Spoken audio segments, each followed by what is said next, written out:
Flames roar through a Pequot village in Connecticut, swallowing homes in the dead of night. May 26, 1637. English soldiers wield torches as screams echo. 400 to 700 Pequots, mostly women and children, burn alive. This was the Mystic Massacre, not just a battle, but a slaughter. The English Puritans who sparked it claimed they followed God's will. But was it holy justice, or a brutal power play driven by greed and fear? The Pequot War, spanning 1636 to 1638, reshaped New England, and its story is far from simple. Why did the English target the Pequots, the strongest tribe in the region? And how did one fatal misunderstanding unleash a fire that erased an entire people? Let's step back to the early 1600s in what's now Connecticut. The Pequot War, raging from 1636 to 1638, wasn't just a clash of weapons. It was a brutal collision of worlds, reshaping who held power in North America. At its core, this war exposed a raw mistrust between the English colonists and the Native Americans who'd called this land home for centuries. Picture two groups staring across a divide, each seeing the other as a threat to their way of life. That tension set the stage for bloodshed. The Pequots were the heavyweights in this region. They were the most powerful tribe in Connecticut, and their story starts long before the English showed up. In the early 17th century, they shifted gears from a nomadic life to something more settled, thanks to a bustling trade with the Dutch. The Dutch controlled the Hudson River, and they were eager to swap metal goods for Pequot furs. The Pequots took those metals and turned them into arrowheads and amulets, strengthening their arsenal and culture. They started planting crops, building sturdy homes, and putting down roots. But they didn't abandon their old ways entirely. Every hunting season they'd pack up and follow the game, keeping their traditions alive. This mix of old and new made them a force, economically and militarily, dominating the Connecticut River Valley. Now, enter the English Puritans. They began arriving in New England around 1620, first at Plymouth and later at Massachusetts Bay. These weren't just settlers looking for a fresh start. They were deeply religious, convinced God had handed them this land as a divine birthright. To them, the Native Americans weren't neighbors. They were obstacles, savages who needed taming, or worse, devils, straight out of their fire, and brimstone sermons. This wasn't just prejudice. It was a worldview that justified taking whatever they wanted. When smallpox and other diseases swept through native communities between 1616 and 1619, wiping out 70 to 90% of the population in some areas, the Puritans didn't flinch. They saw it as God's judgment, a sign that the land was being cleared for them. That mindset fueled their actions, letting them sleep easy while their hands got bloody. But it wasn't just the English and the natives in this story. The stage was crowded. The English were locked in a power struggle with other Europeans, especially the Dutch and Spanish, all scrambling for a slice of the New World. Meanwhile, native tribes like the Pequots, Narragansetts, and Mohegans were jockeying for dominance among themselves. The Pequots, as the top dogs in Connecticut, claimed the right to control trade with the Europeans. They'd built a tight partnership with the Dutch, setting up trading posts along the Connecticut River to funnel furs and goods. The Dutch, in return, supplied them with metal tools and weapons, which only made the Pequots stronger. Then, in 1632, the Narragansetts, rivals of the Pequots, started cozying up to the English. This was a big deal. The English, especially those in Plymouth colony, saw the Pequots-Dutch alliance as a threat to their own trade ambitions. The Pequots weren't interested in playing nice with the English. They doubled down on their Dutch ties, expanding their trading posts. That move sent alarm bells ringing in Plymouth. If the Pequots and Dutch controlled the Connecticut River, the English could lose their shot at the region's wealth. This wasn't just about furs or metal. It was about power, and nobody was willing to share. Now let's dive into the spark that lit the fuse. By 1634, the stage was set for trouble, and it all boiled down to trade, power, and a series of bad decisions. The English in Plymouth colony were itching to outmaneuver the Dutch, who were raking in profits along the Connecticut River. So, they came up with a plan, set up their own trading posts just north of the Dutch ones.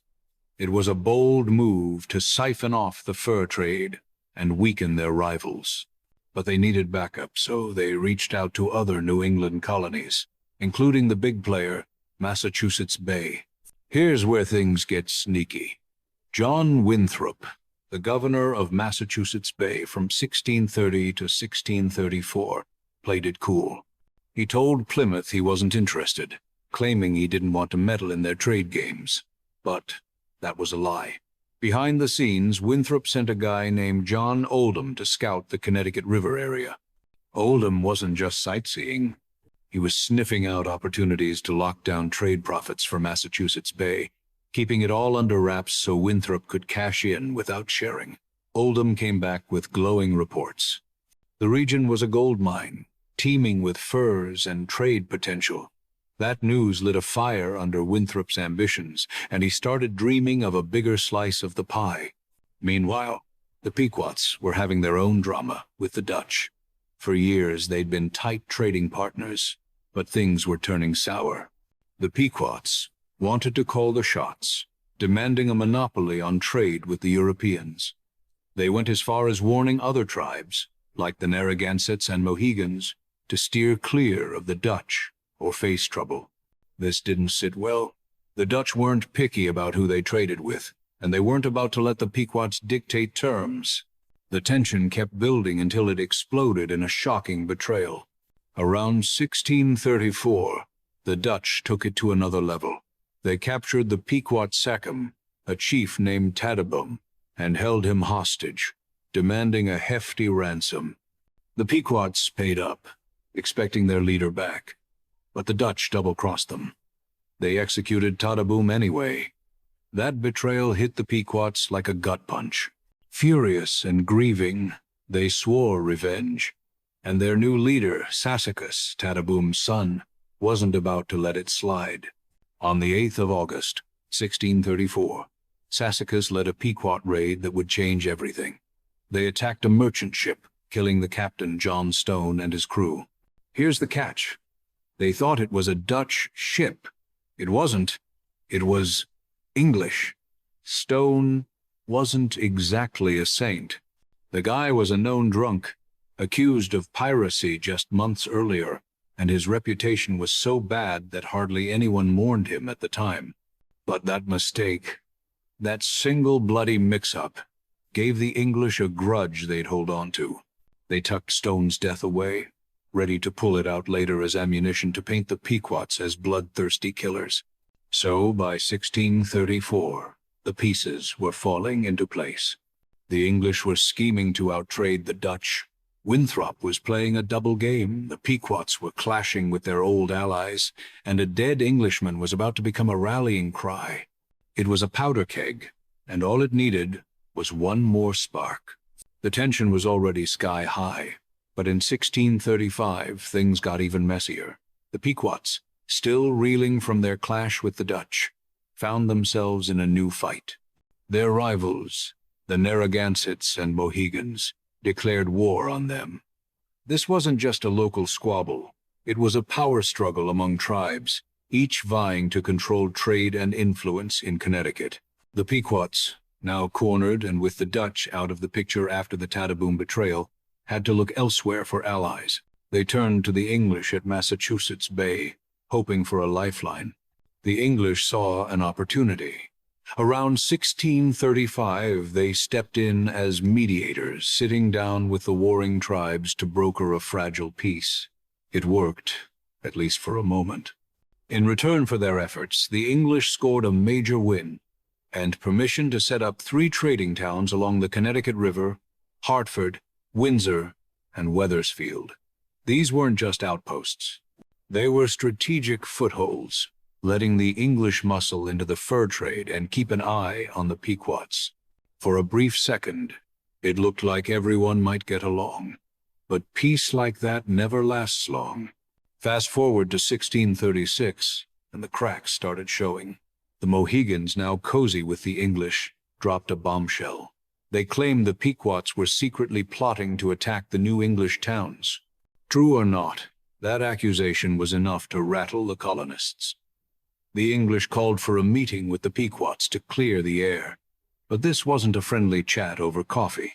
The meeting, held in early 1636, went south fast. Words were exchanged, tempers flared, and nothing got resolved. The English walked away fuming, declaring they were done negotiating with the Pequots.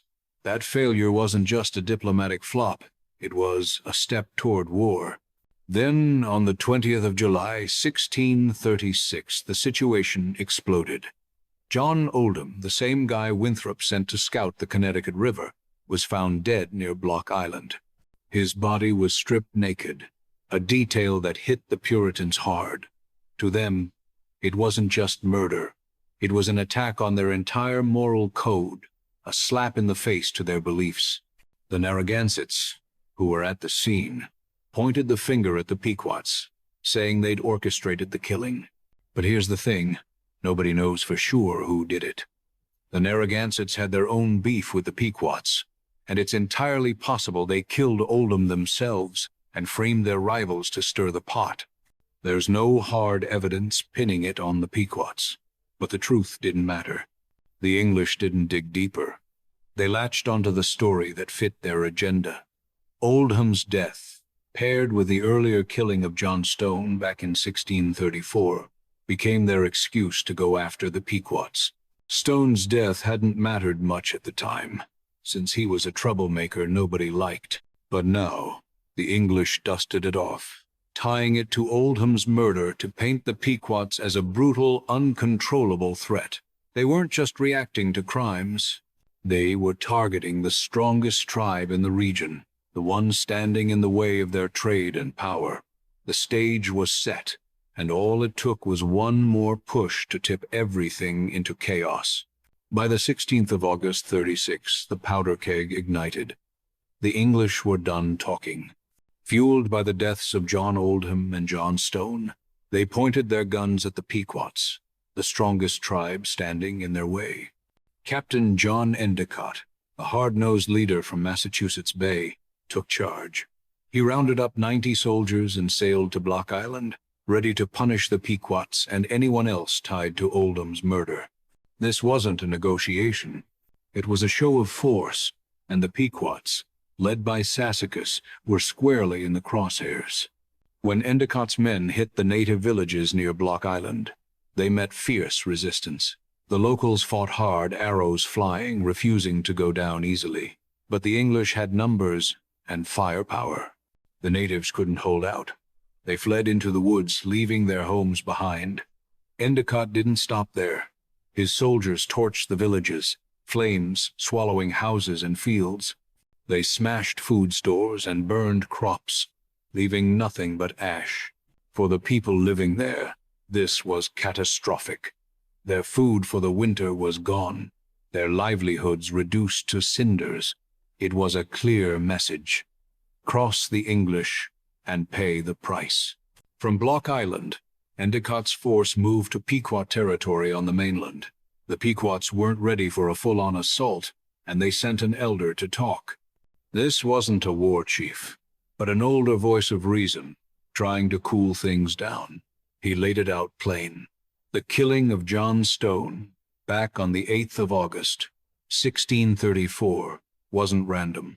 It was revenge for the Dutch executing their sachem, Tadabum. The Pequots thought Stone's ship was Dutch, not English. It was a tragic mistake, not a declaration of war. But the English weren't buying it. They smelled a cover-up, their mistrust of the Pequots running too deep to take the elder at his word. Endicott laid down an ultimatum: hand over the men who killed Stone, or else. To up the pressure, he threatened to take 20 Pequot children as hostages, a move that would have torn families apart. The elder promised to take the demand back to his people, but time was ticking. Days passed, and no answer came. The English grew restless, their patience paper-thin. They didn't wait for a response. Late in 1636 they went on the offensive again, storming Pequot villages. Homes went up in flames, crops were looted, and this time there was barely any fight back. The Pequots, caught off guard, couldn't muster a defense. These raids weren't just attacks. They marked the official start of the Pequot War, a conflict that would spiral into something far bloodier. As the Pequot War kicked into gear, it wasn't just about who had more men or guns. It was about who could outsmart the other. The Pequots and the English fought differently, each playing to their strengths, but one side was quicker to adapt. Let's break it down. The Pequots were warriors, respected for their skill in battle. They didn't go for big, head-on clashes. Instead, they hit fast and vanished, launching small raids that kept the English on edge. Picture this: Pequot warriors slipping through the forests they knew like the back of their hands, using every hill and tree for cover. They'd fire volleys of arrows from 100 to 150 yards away, well beyond the 54 to 82 yards that English muskets could reach. Then they'd drop to the ground, letting a second line of archers keep the pressure on. It was clever, deadly, and made the most of their home turf. They had some European firearms picked up through trade, but these were more trouble than they were worth. Without the know-how to fix or maintain them, the guns often jammed or broke, leaving the Pequots to rely on their bows and arrows. The English, meanwhile, were playing a different game. They noticed something about those Pequot arrows. The tips were made from metal traded by the Dutch. That was a light bulb moment. If they could choke off the Dutch supply line, the Pequots would lose their edge. So the English started interfering with Dutch native trade, cutting off the flow of metal that kept Pequot arrows sharp and lethal. It was a strategic gut punch, aimed at weakening their enemy without firing a shot. Here's where the Pequots stumbled. They were good fighters, maybe too good. They leaned hard on their reputation, convinced their way of fighting would carry the day. But they didn't change their playbook, even as the war dragged on. The English, on the other hand, were watching and learning. They studied Pequot tactics, piecing together how they moved, where they struck. And they had a secret weapon: the Narragansetts and Mohegans. These rival tribes, bitter enemies of the Pequots, fed the English insider knowledge about Pequot plans and movements. It was like having a map to the enemy's every step. By 1637, the English took it a step further. They sealed a formal alliance with the Narragansetts and Mohegans, turning tribal rivalries into a devastating advantage. This wasn't just a handshake. It was a game changer. With these tribes on their side, the English made sure the native groups couldn't band together against them. The Pequots, already stretched thin, were now fighting not just the English but their own neighbors. That alliance tipped the scales, setting the stage for the bloodiest chapter of the war yet to come.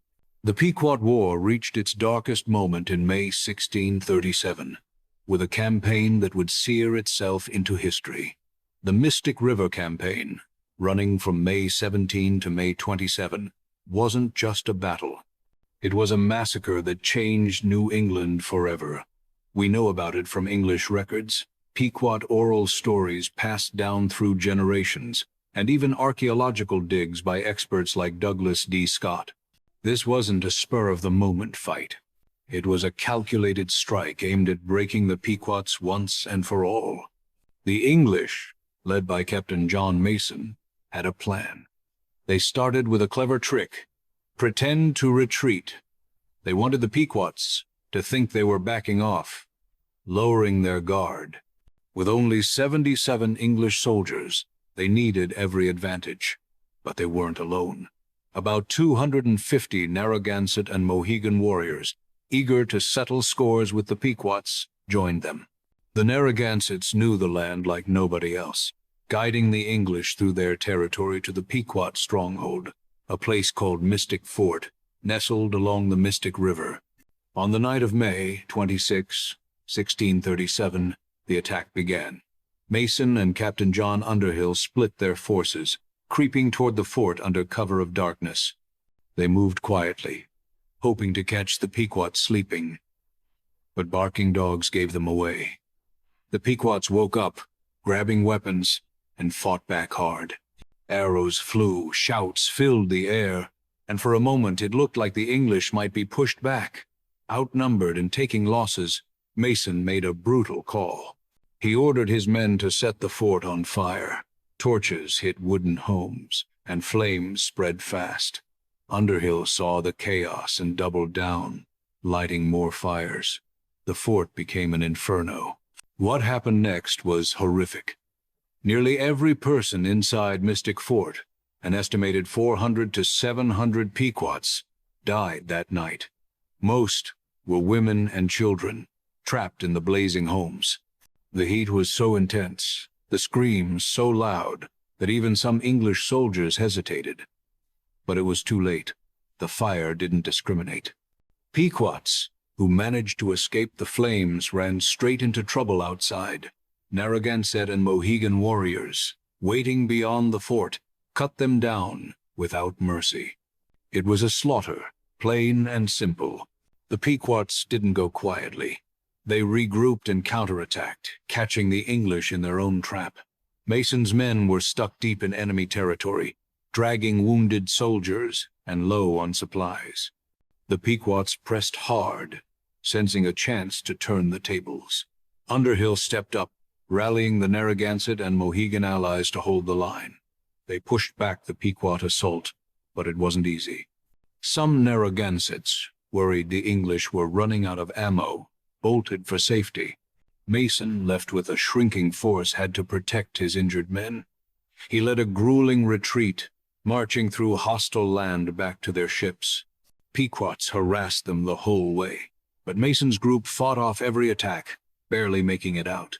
The Mystic Massacre wasn't just a victory for the English. It was a statement. They'd shown what they were capable of, and the cost was a village reduced to ashes and hundreds of lives lost. The war wasn't over, but this moment marked a turning point, one the Pequots would never recover from. The flames of Mystic Fort were out, but the Pequot War's devastation was far from over. Starting in the 16th of June 37, the English kept up the pressure, hunting down every Pequot they could find. For weeks, they scoured the forests and rivers of Connecticut, showing no mercy. Survivors, mostly women and children, faced a grim fate. About 200 of them were rounded up and handed over as slaves to the Narragansetts and Mohegans, the English's allies.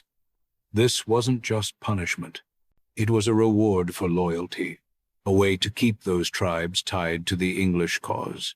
For the Pequots, it was a shattering loss, their families torn apart and their future stolen. The few Pequots who escaped the English had nowhere to turn. Other native tribes, terrified of the colonists' wrath, slammed the door shut. Nobody wanted to risk hiding Pequot fugitives, knowing the English could come for them next. This left the Pequots utterly alone, cut off from any hope of refuge or rebuilding. Their isolation was complete, and their numbers dwindled to almost nothing. On the 21st of September, 1638, the war officially ended with the Treaty of Hartford. The English sat down with the Narragansetts and Mohegans to carve up what was left of the Pequot world. The treaty was brutal in its finality. It banned the very name Pequot, erasing their identity from the map. Their territory, roughly 250 square miles of prime Connecticut land, was divided among the victors. Captives were split up too, with many sent to work for the English or their native allies. The Pequots, once the strongest tribe in the region, were gone, wiped out in just 2 years. The English walked away as the new kings of New England. That 250 square miles gave them control of the Connecticut River Valley, a trade and farming jackpot that solidified their dominance. The Mystic Massacre on May 26, 1637, sent a chilling message to every tribe in the region. The image of 400 to 700 Pequots burned alive haunted the native communities. The English Puritans didn't blink. They saw the massacre as God's will, a righteous cleansing of the land for their divine mission. To them, the Pequots were savages who'd gotten what they deserved. But for the Native Americans, the war marked the start of something else. A long, painful slide into marginalization. The Mystic Massacre wasn't just a one-off horror. It set a pattern. The English had shown they'd stop at nothing, even burning women and children, to claim power. That fear rippled across the New World, whispering to every tribe that resistance might mean annihilation. The Pequot War didn't just end a tribe. It reshaped the future, tilting the balance toward the colonists and away from the people who'd lived there for centuries. So, what does the Pequot War really tell us? Let's peel back the layers and look at it with clear eyes. This wasn't a simple good guys versus bad guys story. It was a tangled mess of motives, mistakes, and power grabs, and the truth is uncomfortable for everyone involved. First off, the English weren't exactly playing fair. They jumped on any excuse to go after the Pequots, latching onto shaky claims about the murders of John Oldham on the 20th of July, 1636, and John Stone on the 8th of August, 1634. There's no solid proof the Pequots were behind Oldham's death. The Narragansetts pointed fingers, but they had their own reasons to frame their rivals. Stone's killing was a Pequot attack, sure, but it was a mix-up aimed at the Dutch, not a deliberate strike against the English. The English didn't care about the details. They wanted a reason to take down the strongest tribe in Connecticut, and those deaths gave them a convenient story to justify war. Then there's the way the English fought. They called themselves civilized, God's chosen people, but their actions told a different tale. In 1636, they burned native villages to the ground, wiping out crops and food stores that people needed to survive. The Mystic Massacre in 1637 was even worse, with 400 to 700 Pequots, mostly women and children, burned alive in their homes. That's not warfare, that's brutality.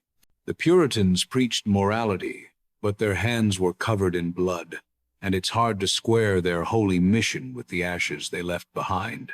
The Dutch didn't help matters either. They lit the match back in 1634 when they executed the Pequot Sachem Tatabum, even after his people paid a hefty ransom. That betrayal wasn't just cruel. It was a shove that pushed the Pequots into a corner, making them lash out at what they thought was a Dutch ship, only to hit the English instead. The Dutch's double-cross wasn't the whole reason for the war, but it was a spark that made the Pequots distrust all Europeans, setting the stage for disaster. This war wasn't just English versus Pequots. It was a web of rivalries. The English, Dutch, and Spanish were all jostling for control of the New World, each trying to outdo the others in trade and territory. At the same time, native tribes like the Pequots, Narragansetts, and Mohegans were locked in their own power struggles, fighting to stay on top. The Pequots' strength made them a target, not just for the English but for their native rivals, who saw a chance to knock them down. The Pequots didn't do themselves any favors either. They were fierce warriors, no question, and they knew it. That confidence was their edge, but it also blinded them. They stuck to the same hit-and-run tactics, firing arrows from a distance, even as the English studied their moves and adapted. The Pequots didn't shift their strategy, and that rigidity cost them. Against an enemy with guns, armor, and allies, their old ways weren't enough. Speaking of allies, the English played that card masterfully. In 1637, they locked in a formal alliance with the Narragansetts and Mohegans, turning Pequot enemies into English assets. That move was a dagger in the heart of native unity. Instead of banding together against the colonists, the tribes were pitted against each other. The Narragansetts and Mohegans fed the English intel and fought alongside them, making sure the Pequots had no one to turn to. That division didn't just win the war, it sowed distrust among native tribes, a wound that would fester for generations. The Pequot War wasn't just a one-off tragedy. It set a grim precedent. The English showed they'd use any means, from burning villages to massacring civilians, to clear the way for their colonies. The Treaty of Hartford in 1638 erased the Pequot name and handed their land to the victors, showing other tribes what resistance could cost. This war marked the start of a long, painful push to sidelines Native Americans, a pattern of marginalization that echoed through centuries. The Pequot story forces us to ask, who really won when the cost was so much blood? And what does it say about the foundations of the world we live in today?